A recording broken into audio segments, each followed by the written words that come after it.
এই বাচ্চাটাকে আমার কালামুল্লাহ আমার বাণী শিখার জন্য মাদ্রাসায় ভর্তি করেছে।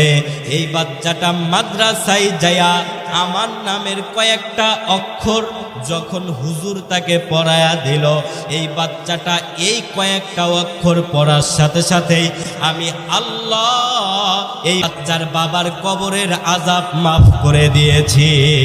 সুবহানাল্লাহ। মনটা নরম কইরা দেখেন না, মনটা নরম কইরা চোখ দিয়ে পানি ফেলতে পারেন কিনা দেখেন না, মনটা নরম কইরা আল্লাহর কাছে ক্ষমা চাইতে পারেন কিনা।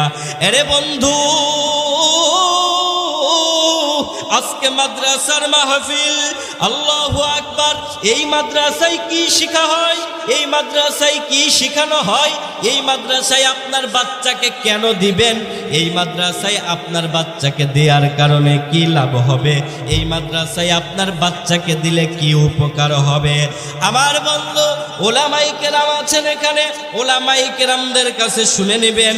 আসমানের নিচেই জমিনের উপরে একটা যত তাফসিরের কিতাব আছে, ওই তাফসিরের ভিতরে বড় একটা কিতাবের নাম বড় তাফসির হলো তাফসিরে কাবির।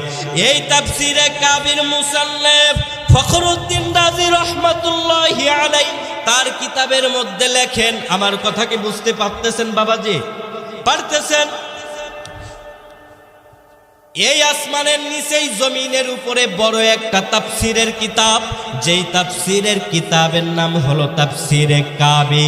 এই তাফসিরের মুসান্নিফ মানে তাফসিরের লেখক ফখরুদ্দিন রাজি রহমাতুল্লাহি আলাইহি তার কিতাবের মধ্যে লেখেন, বাবাজি একটু আমার আলোচনাগুলো বোঝার চেষ্টা করবেন।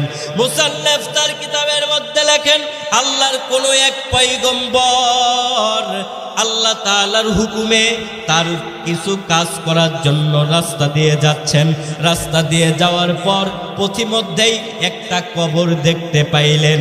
এই কবরের ভিতরে ধাউ ধাউ করে জাহান্নামের আগুন জ্বলতেছিল।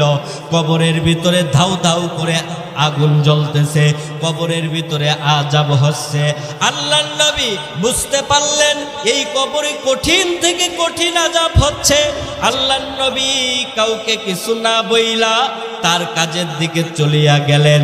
তার কাজের দিকে চলিয়া যাওয়ার পর তার কাজগুলো শেষ হয়ে যাওয়ার পর আবার যখন রিটার্ন আসতেছেন, ফেরত আসতেছেন, এই আল্লাহর নবী চিন্তা করলেন আমি ফেরত যাচ্ছি, আমি যাওয়ার সময় আবার খবর নিব ওই কবরের কি অবস্থা, কবরের ভিতরে কি হালাত।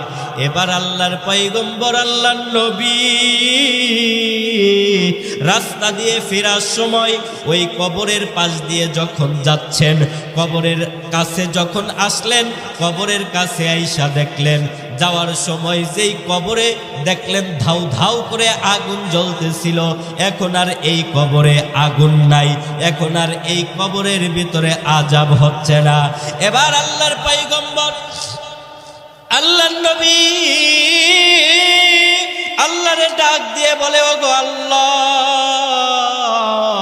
যাওয়ার সময় দেখলাম এই কবরের ভিতরে ধাউ ধাউ কইরা আগুন জ্বলতেছে, এবার ফেরার সময় দেখি আগুন নাই, এই কবরওয়ালা জান্নাতি বিছানায় ঘুমায়।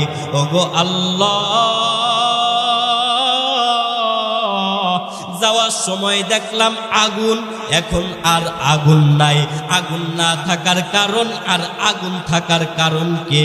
আল্লাহ পাক রব্বুল আলামিন নবীরে ডাক দিয়ে বলে, নবী এই কবরে আপনি যাওয়ার সময় আগুন দেখছেন, এখন কবরে আগুন নাই। আল্লাহু আকবার। এই কবরওয়ালা জাহান্নামী ছিল। এই কবরওয়ালা যখন মৃত্যুবরণ করে তার স্ত্রীর পেটে বাচ্চা ছিল, তখন কবরওয়ালা স্ত্রীর পেটে বাচ্চা রেখে মৃত্যুবরণ করে। এই লোকটা গুনাহগার ছিল, কবরের ভিতরে আযাব হইতেছিল। ওই বাচ্চাটা কিছুদিন পর দুনিয়াতে আসলেন। দুনিয়াতে আসার পর দেখতে দেখতে দেখতে দেখতে বাচ্চাটা বড় হতে লাগলো। যখন বাচ্চাটা বড় হয়ে গেল, বাচ্চাটা যখন সব কিছু বুঝতে পারে, তখন এই বাচ্চার মা এই বাচ্চাটাকে স্কুলে ভর্তি করে নাই, এই বাচ্চাটাকে এমন করে দুনিয়ার কোনো লাইনে ভর্তি করে নাই। এই বাচ্চাটাকে আমার কালামুল্লাহ, আমার বাণী শিখার জন্য মাদ্রাসায় ভর্তি করেছে। এই বাচ্চাটা মাদ্রাসায় যায়া আমার নামের কয়েকটা অক্ষর যখন হুজুর তাকে পড়ায়া দিল, এই বাচ্চাটা এই কয়েকটা অক্ষর পড়ার সাথে সাথেই আমি আল্লাহ এই বাচ্চার কবরে, বাচ্চার বাবার কবরের আযাব মাফ করে দিয়েছি। সুবহানাল্লাহ। এই বাক্যটুকু কি একটু শোনার দরকার আছে না নাই? মুরব্বী আমার কথাই বেজার হবেন না। আল্লাহ আপনাদের দোয়াই কবুল করেছে। প্রায় দিনই মাহফিল থাকে, আমাদের এই গলাটা ভালো রাখার দরকার। ফরিদপুর থেকে এত শীতের ভিতরে গাড়ি চালায় আসছি, আস্তে কথা বলার পর মাইকে নিলে আমাদের জন্য সুবিধা হয়। চিল্লায়া কথা বললে আমাদের গলায় সমস্যা হয়, গলায় অনেক সমস্যা দেখা দেয়। এ মুরব্বী, কোনো দিকে নজর নাই।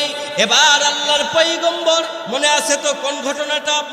আল্লাহর পয়গম্বর চোখ দিয়ে পানি ছাইরা ছাইরা কান্দে, দাড়ি বায়া বায়া পানি পড়ে। আমার আল্লাহ ডাক দিয়ে বলে, ও বন্ধু, আপনার চোখ বায়া বায়া কেন পানি পড়ে? এবার পয়গম্বর আল্লাহরে ডাক দিয়ে বলে, রে আল্লাহ, এমন কোন মা, এমন কোন বাবা যার বেটা এমন করে তোমার কালামুল্লাহর কিছু অংশ পড়ার কারণে, তোমার নামের কিছু অংশ পড়ার কারণে আল্লাহ তাআলা কবরের আযাব মাফ করে দিল। ওই সন্তানটা মাদ্রাসায় ভর্তি হওয়ার আগ পর্যন্ত কবরের ভিতরে আগুন জ্বলতেছিল। যখন মাদ্রাসায় ওই বাক্য দুইটা পড়ছে, আল্লাহ তাআলা আযাব বন্ধ করে দিছে। পয়গম্বর ফিরার সময় দেখে কবরে আর আযাব নাই। এবার পয়গম্বর কান্দে,